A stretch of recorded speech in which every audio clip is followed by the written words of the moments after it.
Hi viewers, welcome to our channel. இன்றைக்கி நான் வந்துட்டு ஒரு மட்டன் கீமா, அதாவது மட்டன் கைமா கிரேவி பண்ண போகிறோம். இது வந்து சப்பாத்திக்கு தொட்டுக்கிறதுக்கு ரொம்ப நல்லாயிருக்கும்.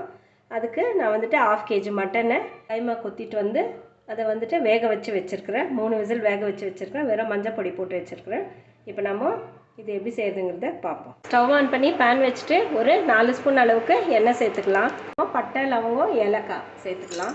ஒரு பெரிய வெங்காயத்தை பாதி இப்படி பொடியாக நறுக்கி வச்சுருக்கிறேன். பாதி வந்து இப்படி ரவுண்டாக கட் பண்ணி வச்சுருக்கிறேன். இது அப்புறமா சேர்க்க போகிறோம். வதங்கன்னா 1/2 ஸ்பூன் ஜிஞ்சர் கார்லிக் பேஸ்ட்டு, 2 தக்காளி மீடியம் சைஸ், 1/4 ஸ்பூன் மஞ்சள் பொடி, 1/2 spoon chilli powder, 1/2 spoon coriander powder, தனியா பவுடர், வேக வச்ச இந்த கைமாவை சேர்த்துக்கலாம். எல்லாம் கலந்துட்டு கொஞ்சமாக உப்பு சேர்த்துக்கோங்க. நான் மட்டன் வேக வைக்கும் போது உப்பு போட்டிருக்கிறதுனால பார்த்து போட்டுக்கோங்க. இப்போ இதெல்லாம் நல்லா மிக்ஸ் பண்ணிவிட்டு நல்லா இந்த கைமா குழம்பு நல்லா கொதித்து வரணும்.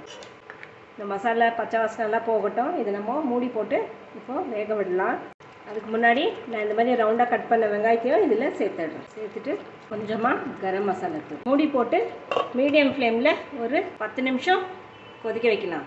ஸ்லோ ஃபயரில் குக் பண்ணுங்க. 10 நிமிஷம் ஆயிடுச்சு. இப்போ நம்ம ஓப்பன் பண்ணி பார்ப்போம். இப்போ பச்சை வாசனைலாம் போய் நம்மளோட கைமா குழம்பு ரெடி ஆயிடுச்சு.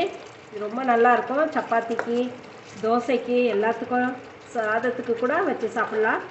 பார்த்திங்கன்னா ரொம்ப டேஸ்ட்டாகவும் இருக்கும், நல்லாவும் இருக்கும். இப்போது கடைசியாக நம்ம இதில் மல்லித்தழை, கருவேப்பிலை போட்டு இப்போ நம்ம பரிமாறிடலாம்.